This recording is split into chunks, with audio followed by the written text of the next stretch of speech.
Hey boys and girls, welcome back to the book. It's exciting how Wilbur last chapter tried to spin a web and found out he couldn't. Chapter 10 is an explosion. Day after day, the spider waited, head down for an idea to come to her. Hour after hour she sat motionless, deep in thought. Having promised Wilbur that she would save his life, she was determined to keep her promise. Charlotte was naturally patient. She knew from experience that if she waited long enough, a fly would come to her web. And she felt sure that if she thought long enough about Wilbur's problem, an idea would come to her mind. Finally, one morning, toward the middle of July, the idea came. Why? How perfectly simple, she said to herself. The way to save Wilbur's life is to play a trick on Zuckerman. If I can fool a bug, thought Charlotte, I can surely fool a man. People are not as smart as bugs. Wilbur walked into his yard just at that moment. What are you thinking about, Charlotte? He asked. I was just thinking, said the spider, that people are very gullible. What does gullible mean? Easy to fool, said Charlotte. That's a mercy, replied Wilbur, and he lay down in the shade of his fence and went fast to sleep. The spider, however, stayed wide awake, gazing affectionately at him and making plans for his future. Summer was half gone, she knew. She didn't have much time left. That morning, just as Wilbur fell asleep, Avery Arable wandered into the Zuckerman's front yard, followed by Fern. Avery carried a live frog in his hand.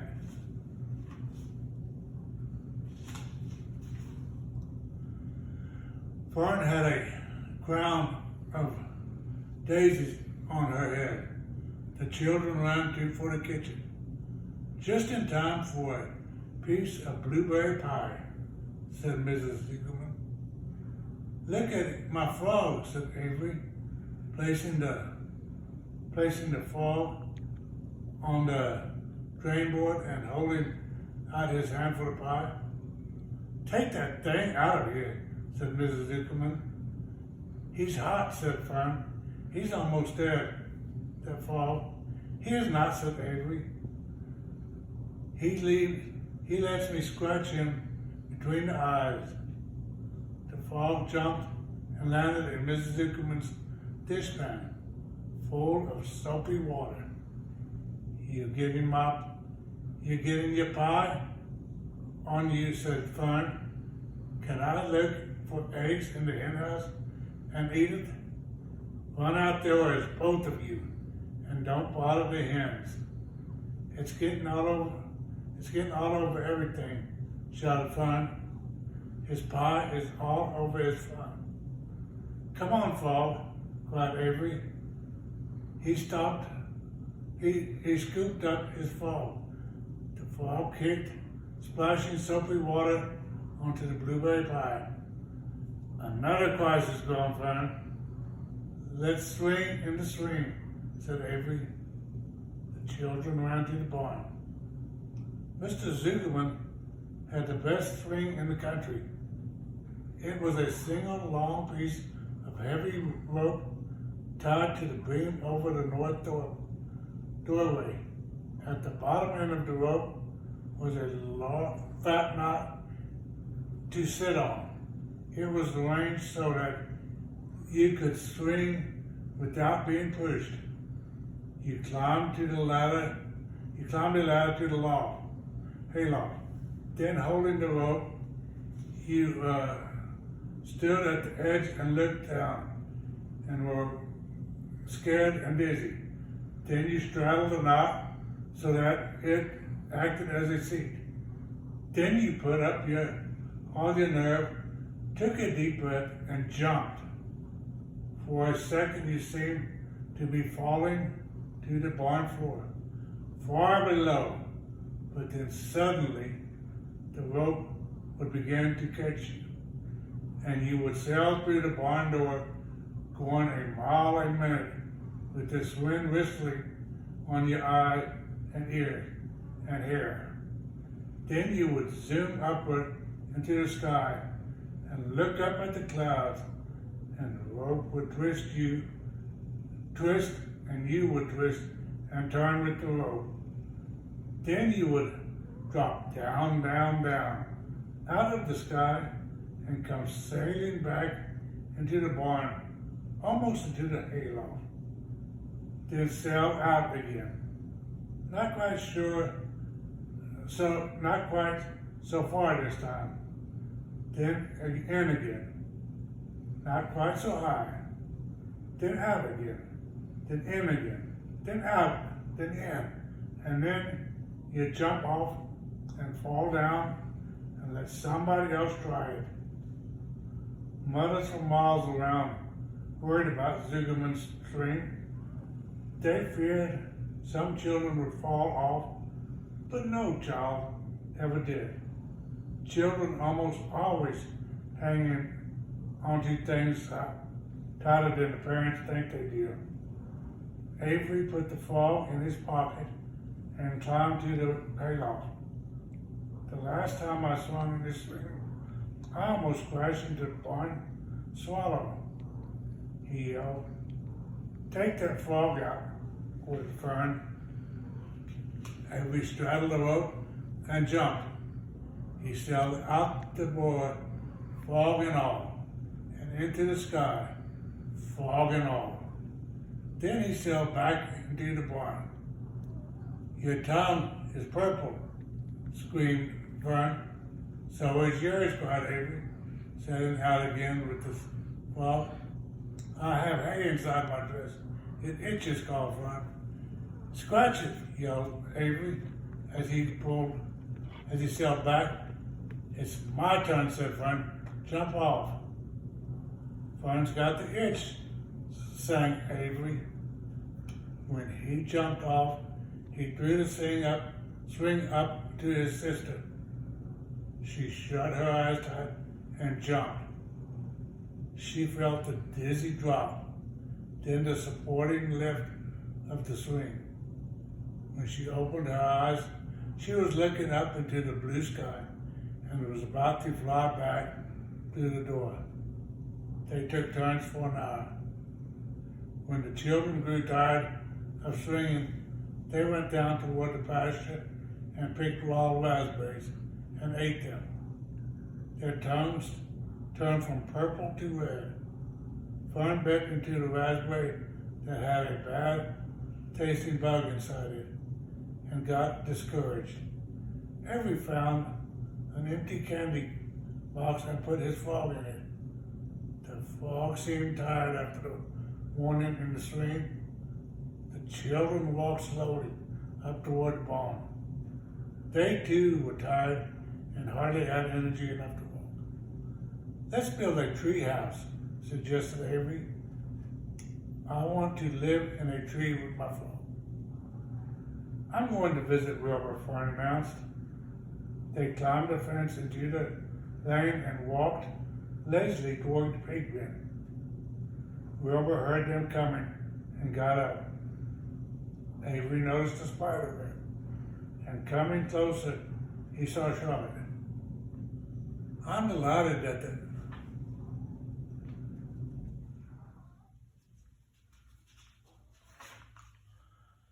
Hey, look at that big spider, he said. It's tremendous.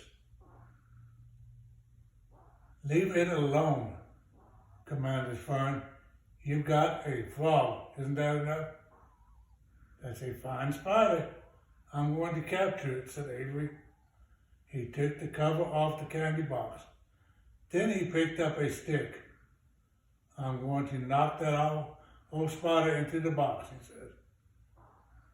Wilbur's heart almost stopped when he saw what was going on. This might be the end of Charlotte if the boy succeeds in catching her.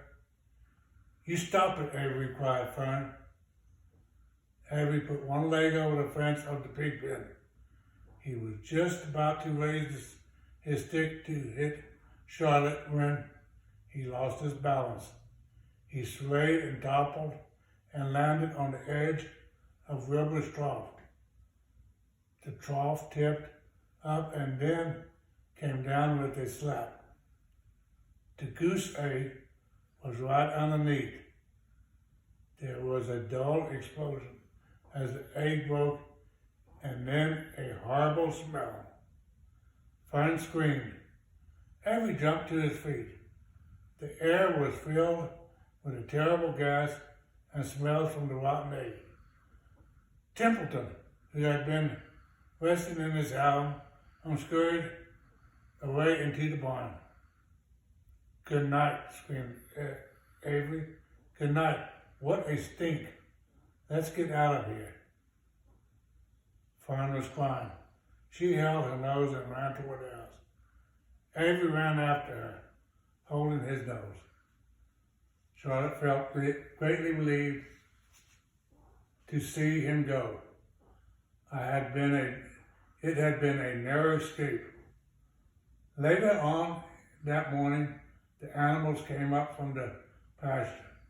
The sheep, the lambs, the gander, the goose, and the 7 goslings. There were many complaints about the awful smell, and Wilbur had to tell them the story over and over again of how the arable boy had tried to capture Charlotte, and now the smell of the broken egg drove him away just in time. It was that rotten goose egg that saved Charlotte's life, said Wilbur. The goose was proud of her share in their venture. I'm delighted that the egg never hatched, gabbled. Templeton, of course, was miserable over the loss of his beloved egg. But he couldn't resist boasting. It pays to save things, he said in his surly voice. A rat never knows when something is going to come in handy. I never throw anything away. Well, said one of the lambs, this whole business is all well and good for Charlotte, but what about the rest of us? The smell is unbearable. Who wants to live in a barn that is perfumed with rotten egg? Don't worry, you get used to it, said Templeton. He sat up and pulled wisely at his long whiskers, then crept away to pay a visit to the dump. When Larry showed up at lunchtime carrying a pail of food for Wilbur, he stopped short a few paces from the pig pen. He sniffed the air and made a face. What a thunder, he said, setting the pail down. He picked up the stick that Avery had dropped and pried the trough up. Rats, he said. Phew, I might have known a rat would make a nest under the trough. How now I hate for that. And Larry dragged Wilbur's trough across the yard and kicked some dirt into the rat's nest, burying the broken egg and all Templeton's other possessions. Then he picked up the pail. Wilbur stood in the trough, drooling with hunger. Larry poured the slops, ran grimly down around the pig's eyes and ears. Wilbur grunted. He gulped and sucked and sucked and gulped, making swishing and sloshing noise, anxiously to get everything at once. It was a delicious meal. Skim milk, wheat middlings, leftover pancakes, half a donut, the rind of a summer squash, 2 pieces of stale toast, a third of a ginger snap, a fish tail, 1 orange peel, several noodles from a noodle soup, the scum off a cup of cocoa, an ancient jelly roll, a strip of paper from the lining of the garbage pail, and a spoonful of raspberry jello. Wilbur ate heartily. He planned to leave half a balloon and a few drops of milk for Templeton. Then he remembered that the rat had been useful in saving Charlotte's life, and that Charlotte was trying to save his life. So he left a whole noodle instead of half. Now that the rotten, broken egg was buried, the air cleared and the barn smelled good again. That afternoon passed and evening came. Shadows lengthened. The cool and the kindly breath of evening air entered through doors and windows. Astride her web, Charlotte sat moodily eating a horsefly and thinking about the future. After a while, she bestirred herself. She descended to the center of the web, and there she began to cut some of her lines. She worked slowly but steadily, while the other creatures dozed. None of the others, not even the goose, noticed that she was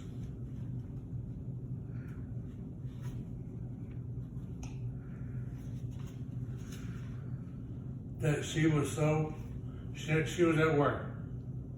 Deep in her soft bed, Wilbur snoozed. Over in his favorite corner, the goslings whistled a night song. Charlotte toted quite a serious section out of her web, leaving an open space in the middle. Then she started weaving something to take the place of the thread she had removed when Templeton got back from the dump around midnight. The spider was still at work. Boys, I hope y'all like that chapter. Sounds like Charlotte might have a good idea for Wilbur. Let's see what happens next.